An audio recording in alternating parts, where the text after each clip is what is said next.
Hallelujah. ನಮ್ಮ ಕರ್ತನಾದ ಯೇಸು ಕ್ರಿಸ್ತನ ನಾಮದಲ್ಲಿ ನಿಮ್ಮೆಲ್ಲರಿಗೂ ಶುಭಗಳು. ಚೆನ್ನಾಗಿದ್ದೀರಾ? ದೇವರ ವಾಕ್ಯವನ್ನು ಅನುದಿನವೂ ಧ್ಯಾನಿಸುತ್ತಾ ಇರುವಾಗ, ಕೇಳುತ್ತಾ ಇರುವಾಗ ಆಧ್ಯಾತ್ಮಿಕವಾಗಿ ಬಲಗೊಳ್ಳುತ್ತಾ ಇದ್ದೀರಾ? ಆಧರಿಸಲ್ಪಡ್ತಾ ಇದ್ದೀರಾ? ಎಲ್ಲ ವಿಷಯಗಳಲ್ಲಿ ದೇವರ ವಾಕ್ಯ ನಮ್ಮನ್ನು ಎಚ್ಚರಿಸುತ್ತದೆ, ತಿದ್ದುತ್ತದೆ, ಆಧರಿಸುತ್ತದೆ, ಮುಂದಕ್ಕೆ ನಡೆಸುತ್ತದೆ. ಅದಕ್ಕೆ ದೇವರ ವಾಕ್ಯ ನಮಗೆ ಎಷ್ಟೋ ಅವಶ್ಯಕವಾಗಿದೆ. ಹಾಗಾಗಿ ಬನ್ನಿರಿ, ಈ ದಿನ ಕೂಡ ಒಂದು ಚಿಕ್ಕ ವಾಕ್ಯ ಧ್ಯಾನ ಮಾಡಲು ನಾವು ಸಿದ್ಧರಾಗೋಣ. ಪರಿಶುದ್ಧ ದೇವರೇ, ನಿಮಗೆ ವಂದನೆಗಳು. ನಿಮ್ಮ ಒಂದೇ ಒಂದು ಮಾತು ಸಾಕು ನಮ್ಮ ಬದುಕು ತುಂಬಲ್ಪಡುವುದಕ್ಕಾಗಿ. ನಿಮ್ಮ ವಾಗ್ದಾನಗಳು ಸಾಕು ದೇವರೇ, ನಮ್ಮ ಬದುಕಿನಲ್ಲಿ ನೆರವೇರುವುದಕ್ಕಾಗಿ. ಈ ಸಮಯದಲ್ಲಿ ನಮ್ಮೊಂದಿಗೆ ಮಾತಾಡಿರೆಂದು ಕ್ರಿಸ್ತನ ನಾಮದಲ್ಲಿ ಬೇಡುತ್ತೇನೆ ತಂದೆಯೇ, ಆಮೇನ್. ದೇವರಿಗೆ ಸ್ತೋತ್ರ. ಹೇಗಿದ್ದೀರಿ ಪ್ರಿಯರೇ? ಕೆಲವೊಂದು ಸಾರಿ ಎಲ್ಲಿ ದೇವರು ನಮ್ಮ ಕೈಯನ್ನು ಬಿಟ್ಟಿದ್ದಾರೋ ಎಂಬ ಆಲೋಚನೆ ಬರ್ತವೆ. ಯಾಕೆಂದರೆ ದೇವರು ಪ್ರಾರ್ಥನೆಗೆ ಉತ್ತರ ಕೊಡ್ತಾ ಇಲ್ವಲ್ಲ, ಅಯ್ಯೋ ಪ್ರಾರ್ಥನೆಗೆ ಉತ್ತರ ದೊರಕಲಿಲ್ವಲ್ಲ ಎಂಬ ಸಂದೇಹಗಳುಂಟಾಗ್ತವೆ. ಅಷ್ಟಕ್ಕೂ ನಮ್ಮ ಪ್ರಾರ್ಥನೆಗಳಿಗೆ ಉತ್ತರ ದೊರಕಲಾರದಕ್ಕೆ ಮೂಲ ಕಾರಣವೇ ಅಪನಂಬಿಕೆಯಾಗಿರುತ್ತೆ. ಅಪನಂಬಿಕೆಯಿಂದ ಬೇಡಿಕೊಳ್ಳುವವರಿಗೆ ಏನೂ ದೊರಕುವುದಿಲ್ಲ, ಹೌದಲ್ಲವೇ? ನಾವು ಪ್ರಾರ್ಥನೆ ಮಾಡುವಾಗ ಏನೆಲ್ಲ ಬೇಡಿಕೊಂಡಿದ್ದೇವೋ ಅವು ದೊರಕಿವೆ ಎಂದು ನಂಬುವಾಗ ಅವು ನಮಗೆ ದೊರಕುತ್ತವೆ. ಕೆಲವೊಂದು ಸಾರಿ ನಿಜವಾಗಲೂ ನಾವು ದೇವರಿಗೆ ಅವಿಧೇಯರಾಗುವಾಗ, ದೇವರ ಮಾರ್ಗದಿಂದ ತಪ್ಪಿ ಹೋಗುವಾಗ, ಇಲ್ಲವೇ ದೇವರನ್ನು ಮರೆಯುವಾಗ, ಖಚಿತವಾಗಿಯೂ ದೇವರು ನಮ್ಮ ಮೇಲೆ ಕೋಪಗೊಳ್ಳುತ್ತಾರೆಂದು ಹೇಳುವುದಿಲ್ಲ, ಆದರೆ ಸ್ವಲ್ಪ ಮಟ್ಟಿಗೆ ನೊಂದುಕೊಳ್ತಾರೆ. ಮನಸ್ಸಲ್ಲಿ ನೊಂದುಕೊಂಡು ನಮ್ಮ ಕಡೆಯಿಂದ ತನ್ನ ಮುಖ ತಿರುಗಿಸಿಕೊಳ್ಳುವುದಾದರೆ ಇನ್ನಷ್ಟೇ ನಮ್ಮ ಕತೆ ಮುಗಿದೋಯ್ತು. ಆ ಒಂದು ಅಸಮಾಧಾನ, ಆ ಒಂದು ಕಳವಳ, ಆ ಒಂದು ನೆಮ್ಮದಿಯಿಲ್ಲದ ಸ್ಥಿತಿ, ಆ ಒಂದು ಗಲಿಬಿಲಿ ಉಂಟಾಗ್ತಾ ಇರ್ತವೆ. ಕೆಲವೊಂದು ಸಾರಿ ನಮ್ಮ ಜೀವಿತ ಹಾಗೆಯೇ ಇರುತ್ತೆ. ಯಾಕೆ ಇದು ಹೀಗಾಯ್ತು? ಪರಿಸ್ಥಿತಿ ಯಾಕೆ ಹೀಗಿದೆ? ಪ್ರತಿಯೊಬ್ಬರೂ ನನಗೆ ವಿರುದ್ಧವಾಗಿ ಮಾತಾಡ್ತಿದ್ದಾರಲ್ಲವೇ? ಪ್ರತಿಯೊಬ್ಬರು ಕೈ ಎತ್ತು ಬಿಡ್ತಿದ್ದಾರೆ. ಯಾರೂ ನನಗೆ ಸಹಾಯ ಮಾಡ್ತಾ ಇಲ್ವಲ್ಲ? ಪ್ರತಿಯೊಬ್ಬರೂ ನನಗೆ ಎದುರು ತಿರುಗುತ್ತಿದ್ದಾರಲ್ಲವೇ? ನನ್ನ ಮಾತು ಕೇಳ್ತಾ ಇಲ್ಲವಲ್ಲ? ನನ್ನನ್ನು ಪ್ರೀತಿಸುತ್ತಾ ಇಲ್ವಲ್ಲ? ಯಾಕೆ, ಏನಾಯ್ತು ಎನ್ನುವಂತಹ ಪರಿಸ್ಥಿತಿಯಲ್ಲಿ ಕೆಲವೊಂದು ಸಾರಿ ನಮ್ಮೆಲ್ಲರಿಗೆ ಎದುರಾಗುತ್ತಲೇ ಇರ್ತವೆ. ಅಂತಹ ಸಂದರ್ಭದಲ್ಲಿ ನಮಗೆ ದೇವರ ವಾಕ್ಯದಲ್ಲಿ ಉತ್ತರ ದೊರಕುತ್ತದೆ. ನೋಡಿಕೊಳ್ಳೋಣ ಬನ್ನಿ. ಯೆಶಾಯನ ಪುಸ್ತಕ 54ನೇ ಅಧ್ಯಾಯ 7ನೇ ವಚನ ಓದುತ್ತಿದ್ದೇನೆ, ಕೇಳಿ. ಕ್ಷಣ ಮಾತ್ರ ನಿನ್ನನ್ನು ಬಿಟ್ಟಿದ್ದೇನೆ. ಒಂದು ನಿಮಿಷ ನಮ್ಮನ್ನು ಕರ್ತನು ವಿಸರ್ಜಿಸಿ ಬಿಡೋದಾದರೆ, ಬಿಟ್ಟು ಬಿಡುವುದಾದರೆ, ನಮ್ಮ ಕಡೆಯಿಂದ ತನ್ನ ಮುಖ ಏನಾದರೂ ತಿರುಗಿಸಿಕೊಳ್ಳುವುದಾದರೆ, ಇನ್ನಷ್ಟೇ ಏನಾಗುತ್ತೆ? ಗಾಢಾಂಧಕಾರ ಕವಿದುಕೊಳ್ಳುತ್ತೆ ನಮ್ಮ ಜೀವಿತದಲ್ಲಿ. ಒಂದು ಸಾರಿ ನಮ್ಮ ಹೃದಯ ಬಡಿತ ನಿಂತು ಹೋಗುವಾಗ ಏನನ್ನುತ್ತಾರೆ? ಅದಕ್ಕೆ ಹಾರ್ಟ್ ಅಟ್ಯಾಕ್ ಅನ್ನುತ್ತಾರಲ್ಲವೇ? ಆ ಬ್ಲಡ್ ಸರ್ಕ್ಯುಲೇಷನ್ಸ್ ಸರಿಯಾಗಿ ಆ ಬ್ರೈನ್ ನರ್ವ್ಸ್ಗೆ ಚಲಿಸದೇ ಇರುವಾಗ ಕೆಲವೊಮ್ಮೆ ನಾವು ತಲೆ ಸುತ್ತು ಬರ್ತಾ ಇದೆ ಅನ್ನುತ್ತೇವೆ, ಪ್ರಜ್ಞೆ ತಪ್ಪಿ ಬೀಳೋದು, ಇದೆಲ್ಲ ನಡೆಯುತ್ತದಲ್ಲವೇ? ಒಂದು ಕ್ಷಣ ಏನಾದರೂ ಉಸಿರಾಡದೇ ಇದ್ದರೆ ಎಂತಹ ಪ್ರಕ್ರಿಯೆಗಳು ನಮ್ಮ ಶರೀರದಲ್ಲಿ ಜರುಗುತ್ತವೆ ನೋಡಿ. ಅದಕ್ಕಿಂತಲೂ ಮಿಗಿಲಾಗಿ ನಮ್ಮ ಆಧ್ಯಾತ್ಮಿಕ ಜೀವಿತದಲ್ಲಿ ದೇವರನ್ನು ಹೊಂದಿಕೊಂಡಂಥವರು, ದೇವರೊಂದಿಗೆ ಸಹವಾಸ ಮಾಡುವಂಥವರು, ದೇವರ ಸನ್ನಿಧಿಯನ್ನು ಕಳೆದುಕೊಳ್ಳುವಾಗ, ದೇವರನ್ನು ದುಃಖಪಡಿಸುವಾಗ, ಕರ್ತನು ತನ್ನ ಮುಖ ಏನಾದರೂ ತಿರುಗಿಸಿಕೊಳ್ಳುವುದಾದರೆ ನಮ್ಮ ಪರಿಸ್ಥಿತಿ ಗಲಿಬಿಲಿಗೊಳಗಾಗುತ್ತೆ.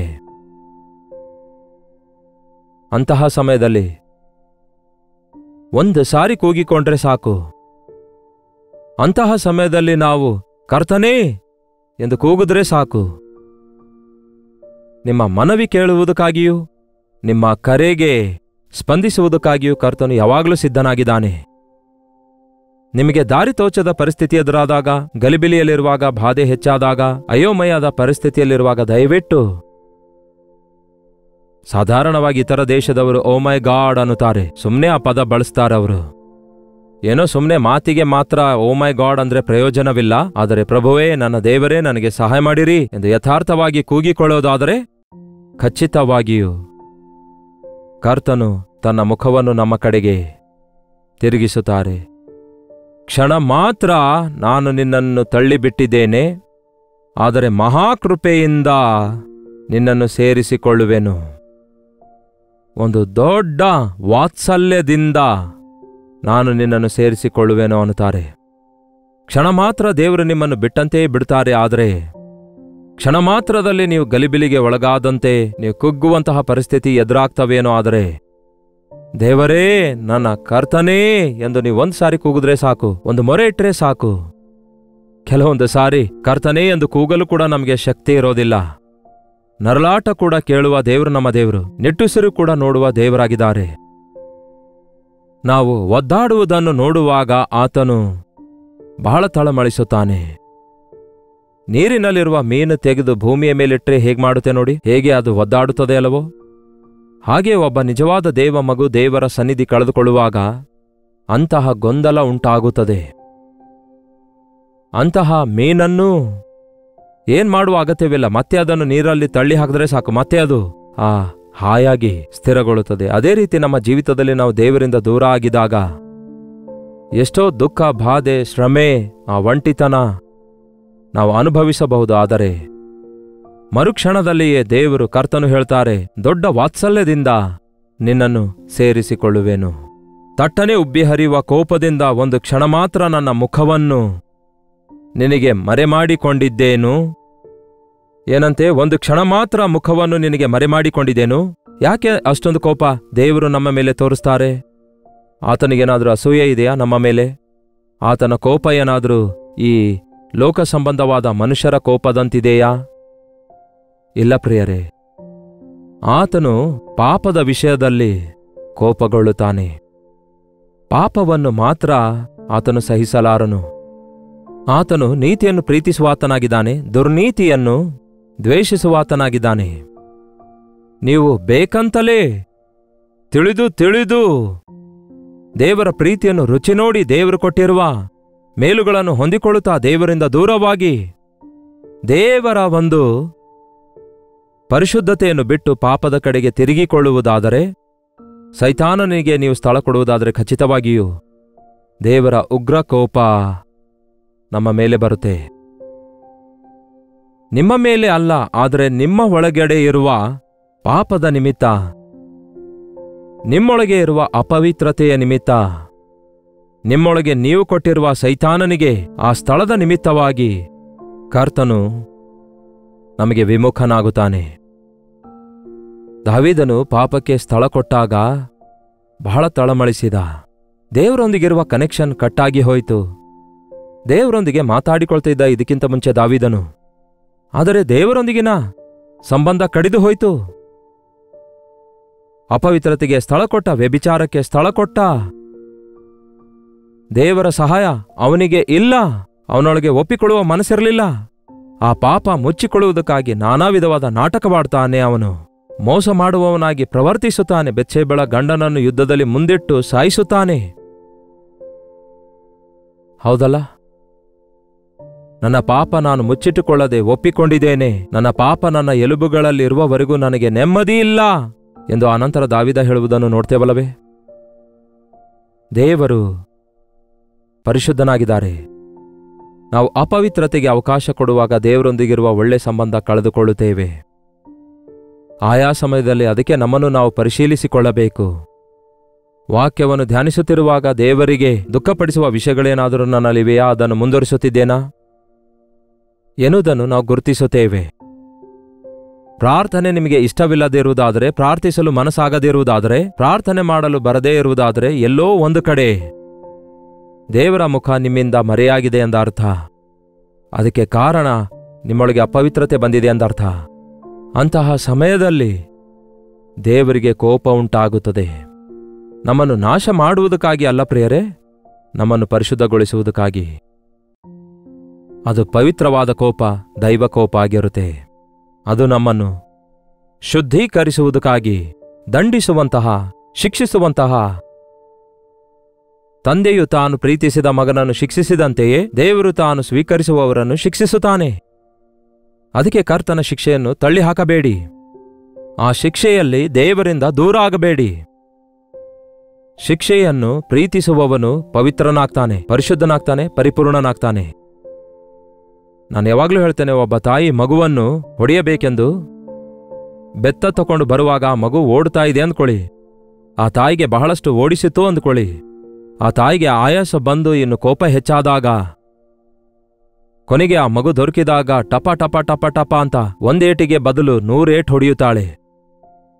ಅದೇ ಸಮಯದಲ್ಲಿ ಆ ಮಗು ಆ ತಾಯಿಗೆ ಗಟ್ಟಿಯಾಗಿ ಅಪ್ಪಿಕೊಂಡು ಕ್ಷಮಾಪಣೆ ಕೋರಿಕೊಂಡ್ರೆ, ಆ ತಾಯಿ ಹೊಡೆಯಬೇಕಾದ್ರೆ ಹೀಗೆ ಹೊಡೆಯಲಿಕ್ಕಾಗೋದಿಲ್ವಲ್ಲ, ಮುಂದೆಯಿಂದ ಹೊಡೆದ್ರೆ ಗಟ್ಟಿಯಾಗಿ ಏಟು ಬೀಳುತ್ತೆ. ಹಾಗೆ ಹೊಡೆಯುತ್ತಿರುವಾಗ ಅಷ್ಟು ಸ್ಪೀಡ್ ಇರಲ್ಲ, ಅಷ್ಟೇ ಅಲ್ಲ ತನಗೂ ಪೆಟ್ಟಾಗುತ್ತೆ. ಆಗ ತಾಯಿ ಅರ್ಥ ಮಾಡಿಕೊಳ್ತಾಳೆ. ಅದೇ ರೀತಿ ಕರ್ತನು ನಮ್ಮನ್ನು ಶಿಕ್ಷಿಸುವಾಗ ಆತನಿಗೆ ಅಪ್ಪಿಕೊಳ್ಬೇಕು, ಆತನ ಹತ್ತಿರಕ್ಕೆ ಓಡಿ ಹೋಗಬೇಕು, ದೂರ ಓಡಿ ಹೋಗಬಾರ್ದು, ಆತನ ಶಿಕ್ಷೆ ತಳ್ಳಿ ಹಾಕಬಾರ್ದು. ಯಾಕೆಂದರೆ ಕರ್ತನು ಉದ್ರೇಕದಿಂದ ಕ್ಷಣ ಮಾತ್ರ ನಮ್ಮಿಂದ ದೂರವಾದರೂ ಸಹ ಆತನು ಶಿಕ್ಷಿಸೋದೆಲ್ಲ ಬೇಕಾಗಿಲ್ಲ, ವಿಮುಖನಾದ್ರೆ ಸಾಕು ನಾವು ಒದ್ದಾಡುತ್ತೇವೆ. ಆತನು ನಮಗೆ ಹೊಡೆಯಲ್ಲ ಬೈಯಲ್ಲ ಶಿಕ್ಷಿಸೋದಿಲ್ಲ. ಆದರೆ ನಮ್ಮಿಂದ ದೂರವಾದರೆ, ಮನುಷ್ಯನಿಗೆ ಉಸಿರಾಡದೇ ಇರುವಾಗ ಯಾವ ರೀತಿ ಒದ್ದಾಡ್ತಾನೋ ಅದೇ ರೀತಿ ನಾವು ಆಧ್ಯಾತ್ಮಿಕವಾಗಿ ಒದ್ದಾಡುತ್ತೇವೆ.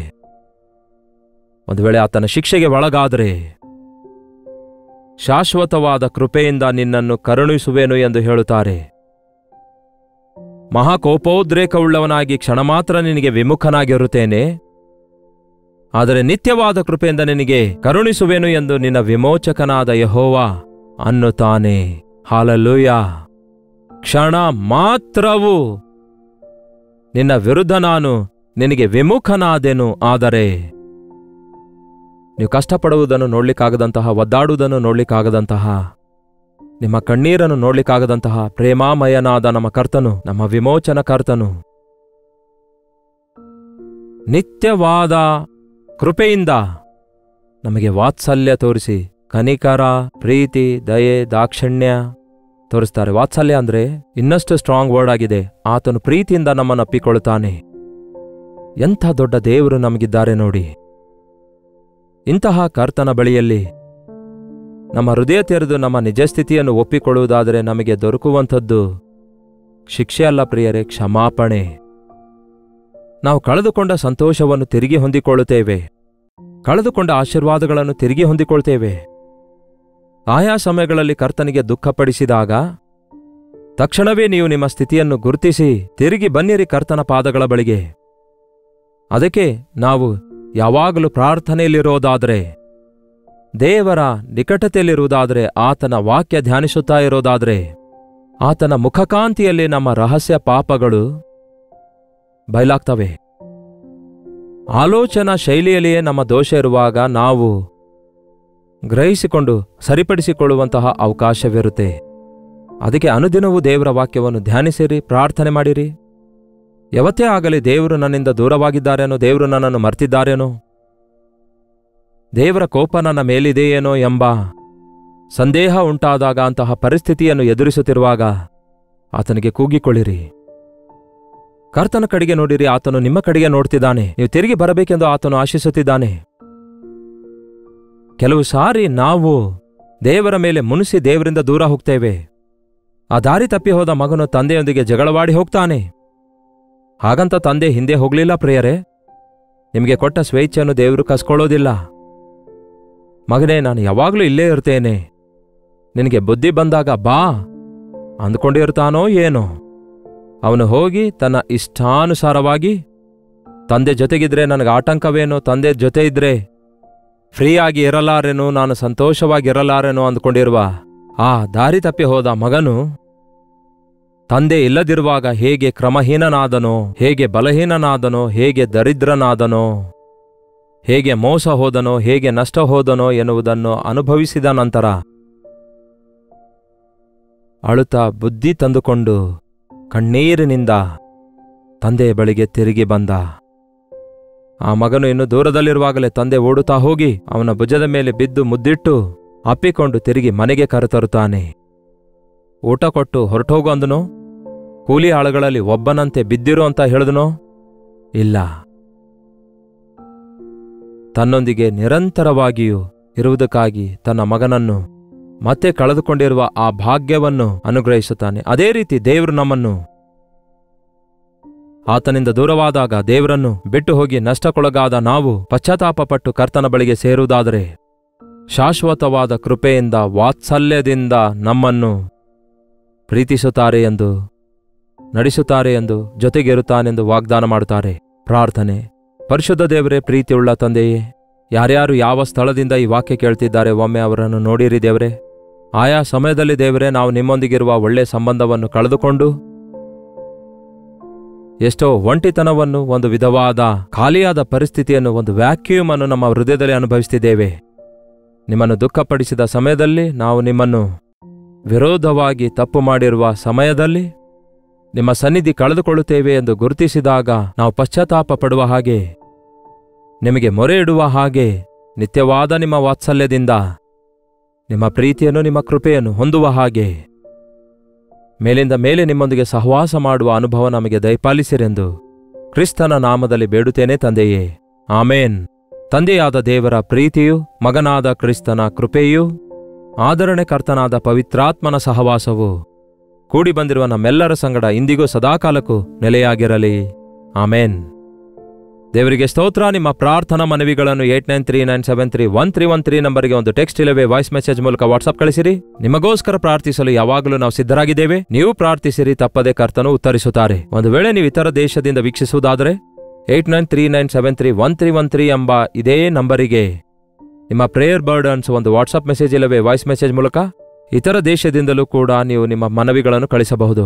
ಡಾಕ್ಟರ್ ಜಯಪಾಲ್ ಕನ್ನಡ ಯೂಟ್ಯೂಬ್ ಚಾನಲ್ಗೆ ಸಬ್ಸ್ಕ್ರೈಬ್ ಮಾಡಿಕೊಳ್ಳಿರಿ. ಮೇಲಿಂದ ಮೇಲೆ ನೀವು ಲೈಕ್ ಮಾಡುವುದನ್ನು, ಶೇರ್ ಮಾಡುವುದನ್ನು, ಕಾಮೆಂಟ್ ಸೆಕ್ಷನ್ನಲ್ಲಿ ಬಂದು ನಿಮ್ಮ ಹೆಸರು ಊರು ಟೈಪ್ ಮಾಡುವುದನ್ನು ಮರೆಯಬೇಡಿ. ಕರ್ತನ ಚಿತ್ತವಿರುವುದಾದರೆ ಮತ್ತೆ ನಾಳೆ ಬೆಳಗ್ಗೆ 7 ಗಂಟೆಗೆ ಇದೇ ಅನುದಿನದ ಧ್ಯಾನ ಎಂಬ ಕಾರ್ಯಕ್ರಮದಲ್ಲಿ ಭೇಟಿಯಾಗೋಣ. ಅಲ್ಲಿವರೆಗೂ ದೇವರ ಮಹಾಕೃಪೆ ನಿಮ್ಮೆಲ್ಲರೊಂದಿಗಿರಲಿ.